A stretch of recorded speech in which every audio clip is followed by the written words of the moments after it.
Hi hello ನಮಸ್ಕಾರ. ಇದು ನಿಮ್ಮ ಪ್ರೀತಿಯ ನಲ್ಮೆಯ ಮಮತೆಯ ಮಮಕಾರದ ಪಂಚಾಯಿತಿ ವೆಂಕಟೇಶ್. ಮಕ್ಕಳೇ, ಈಗ ತಾನೇ SSLC ರಿಸಲ್ಟ್ ಬಂದಿದೆ. ಸುಮಾರು ಜನ ಪಾಸಾಗಿದ್ದೀರ, ಒಂದಷ್ಟು ಜನ ಫೇಲ್ ಆಗಿದ್ದೀರ. ನೀವು ಕೇವಲ SSLC ಎಕ್ಸಾಮಲ್ಲಿ ಮಾತ್ರ ಫೇಲ್ ಆಗಿರೋದು. ಜೀವನದಲ್ಲಿ ನೀವು ಇನ್ನೂ ಪರೀಕ್ಷೆಗಳನ್ನ ಎದುರಿಸಬೇಕಾಗ್ತದೆ. ಪಾಸಾಗಿರೋ ವಿದ್ಯಾರ್ಥಿಗಳು ಅಷ್ಟೇ.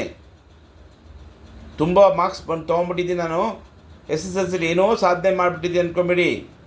ನೀವು ಪಾಸ್ ಆಗಿರೋದು ಕೇವಲ 10ನೇ ತರಗತಿ ಮಾತ್ರ. ಮತ್ತು ಕೆಲವರು ನಾನು SSLC ಫೇಲ್ ಆಗಿಬಿಟ್ಟಿದ್ದೀನಿ, ನಾನು ಇನ್ನು ಜೀವನದಲ್ಲಿ ಏನೂ ಸಾಧನೆ ಮಾಡೋಕ್ಕಾಗಲ್ಲ ಅಂತ ಶಾಲೆಯ ಮೆಟ್ಟಿಲನ್ನೇ ಹತ್ತದ ಎಷ್ಟೋ ಜನರು ಏನೇನೋ ಸಾಧನೆ ಮಾಡಿದ್ದಾರೆ. ಉದಾಹರಣೆಗೆ ಎಲ್ಲ ಕ್ಷೇತ್ರಗಳನ್ನು ನಾವು ನೋಡ್ಕೊಂಡೋಗ ಸಚಿನ್ ತೆಂಡೂಲ್ಕರ್, ಡಾಕ್ಟರ್ ರಾಜ್ಕುಮಾರ್ ಅವರೆಲ್ಲ ಎಷ್ಟೆಷ್ಟನೇ ಕ್ಲಾಸ್ ಓದ್ಬಿಟ್ಟಿದ್ದಾರೆ. ನೀವು 10ನೇ ತರಗತಿಗಂತ ಬಂದಿರೋದೇ ನಿಮ್ಮ ಪುಣ್ಯ ಅಂದ್ಕೊಳ್ಳಿ, ಪಾಲಿಗೆ ಬಂದಿದ್ದು ಪಂಚಾಮೃತ ಅಂದ್ಕೊಳ್ಳಿ. ಈಗ ನೀವು ಫೈಲ್ ಆಗಿರ್ಬೋದು ಕೆಲವರು, ಮತ್ತೆ ನಿಮಗೆ ಮರುಪರೀಕ್ಷೆ ಇರುತ್ತೆ. ಆದಷ್ಟು ಬೇಗ ನೀವು ಎಕ್ಸಾಮನ್ನು ಬರೆದು ಪಾಸಾಗ್ಬೋದು.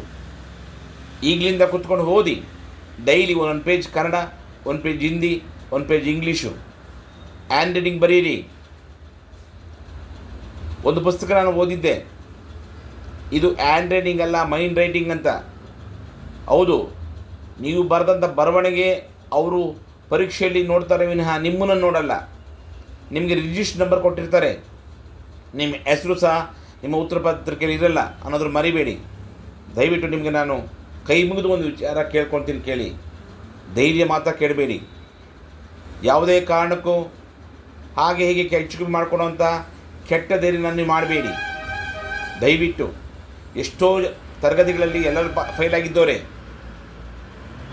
ಎಷ್ಟೋ ಜನ. ಉದಾಹರಣೆಗೆ ನಿಮಗೊಂದು ಒಳ್ಳೆ ಉದಾಹರಣೆ ಕೊಡ್ತೀನಿ ಕೇಳಿ. ನಮ್ಮ IAS ಆಫೀಸರ್, ಕನ್ನಡದಲ್ಲಿ ಮೊಟ್ಟ ಮೊದಲದಾಗಿ IAS ಮಾಡಿದಂಥ K. ಶಿವರಾಮ್ರವರು SSLC ಫೈಲಾಗಿ ಕೊನೆಗೆ ಕಟ್ಟಿ ಪಾಸ್ ಮಾಡಿ ಕೊನೆಗೆ ಕನ್ನಡದಲ್ಲಿ IAS ಬರೆದು ಪಾಸಾದಂಥ ಪ್ರಪ್ರಥಮವಾಗಿ ಅವರೂ ಸಹ ಫೈಲ್ ಆಗಿದ್ರು ಅನ್ನೋದು ಮರಿಬೇಡಿ. ಅವರೇ ಅಂತಲ್ಲ, ನಾವು ಅಷ್ಟೇ ಒಂದಲ್ಲ ಒಂದು ತರಗತಿಗಳಲ್ಲಿ ನಾವು ಫೈಲ್ ಆಗಿದ್ದೀವಿ. ಇವತ್ತು ಏನಾದರೂ ಒಂದಷ್ಟು ವಿಚಾರಗಳನ್ನ ತಿಳ್ಕೊಂಡು ಮುಂದೆ ಹೋಗ್ತಾ ಇದ್ದೀವಿ. ದಯವಿಟ್ಟು ಯಾರ್ಯಾರು ಫೈಲ್ ಆಗಿದ್ದೀರಾ ಅವರು ಬೇಜಾರು ಮಾಡ್ಕೊಬೇಡಿ, ಮತ್ತೆ ಓದಿ. ಅರ್ಥ ಆಗಿಲ್ವಾ, ಒಂದು ಟ್ಯೂಷನ್ ಸೇರ್ಕೊಳ್ಳಿ. ಇನ್ನೂ ಅರ್ಥ ಆಗಿಲ್ವಾ, ಇದು ಮೊಬೈಲ್ ಯುಗ. ಮೊಬೈಲಲ್ಲಿ ನೀವು ಯೂಟ್ಯೂಬಲ್ಲಿ ಹೋಗ್ಬಿಟ್ರೆ ಅಲ್ಲಿ ನಿಮ್ಗೆ ಯಾವ ಸಬ್ಜೆಕ್ಟ್ ಗೊತ್ತಿಲ್ಲ ಅಂತ ನೀವು ಅಲ್ಲಿ ಸರ್ಚ್ ಕೊಟ್ಟರು ಸಾಕು, ಅದು ನಿಮ್ಗೆ ಹೇಳ್ಕೊಡುತ್ತೆ. ಮೊದಲಂತೂ ನಾವು ಪುಸ್ತಕ ಓದಬೇಕಿತ್ತು, ಅಯ್ಯೋ ನಾವು ಕ್ಲಾಸ್ಗೆ ಹೋಗಿಲ್ವೇ, ಈ ಪಾಠ ನಂಗೆ ಅರ್ಥ ಆಗಲಿವೆ, ಈ ಪಾಠ ಅರ್ಥ ಆಗಲಿವೆ ಅಂತ. ನೀವು ಪಾಠದ ಹೆಸರು ಕೊಟ್ಟರೆ ಸಾಕಪ್ಪ, ಯೂಟ್ಯೂಬಲ್ಲಿ ಮತ್ತೊಬ್ಬರು ತುಂಬ ಚೆನ್ನಾಗಿ ಹೇಳ್ಕೊಡ್ತಾರೆ. ಆಗಿಲ್ವಾ, ನಿಮಗೆ ಭಾಳ ನೋವಾಯ್ತಾ, ದೇವಸ್ಥಾನಕ್ಕೆ ಹೋಗಿ, ಇಲ್ಲ ಯಾವುದಾದ್ರೂ ಒಂದು ಒಳ್ಳೆ ಪ್ಲೇಸಲ್ಲಿ ಹೋಗಿ ಕೂತ್ಕೊಂಡು ಗೊಳೋದು ಹತ್ತು ಬಿಡಿ, ನಿಮ್ಮ ನೋವೆಲ್ಲ ಹೊಟ್ಟೋಗುತ್ತೆ. 10 ನಿಮಿಷ ಆದಮೇಲೆ ಮತ್ತೆ ರಿಲ್ಯಾಕ್ಸ್ ಮಾಡಿ, ಮತ್ತೆ ಬದುಕುವಂಥ ಸಾಧನೆಯತ್ತ ನಿಮ್ಮ ಒಂದು ಗಮನ ಹರಿಸ್ಕೊಡಿ. ಯಾವುದೇ ಕಾರಣಕ್ಕೂ ದುಶ್ಚಟಗಳಿಗೆ ದಾಸರಾಗಬೇಡಿ, ಬೇಜಾರಾಗಬೇಡಿ, ಅಪ್ಪ ಅಮ್ಮನ ನೋಯಿಸಬೇಡಿ ಅಂತ ಹೇಳ್ತಾ ನಾನು 2 ಮಾತನ್ನು ಮುಗಿಸ್ತೀನಿ. ನನ್ನ ಎಲ್ಲ ಪ್ರೀತಿಯ ನಲ್ಮೆಯ ಮಮತೆ ಮಮಕಾರದ SSLCಯ ಪಾಸಾಗಿರ್ತಕ್ಕಂಥ ಮತ್ತು ಫೇಲ್ ಆಗಿರ್ತಕ್ಕಂಥ ಎಲ್ಲ ವಿದ್ಯಾರ್ಥಿಗಳಿಗೂ ಈ ಒಂದು ಪಂಚಾಯಿತಿ ವೆಂಕಟೇಶನ ಅನಂತ ಕೃತಜ್ಞತೆಗಳನ್ನು ಹೇಳ್ತೇನೆ.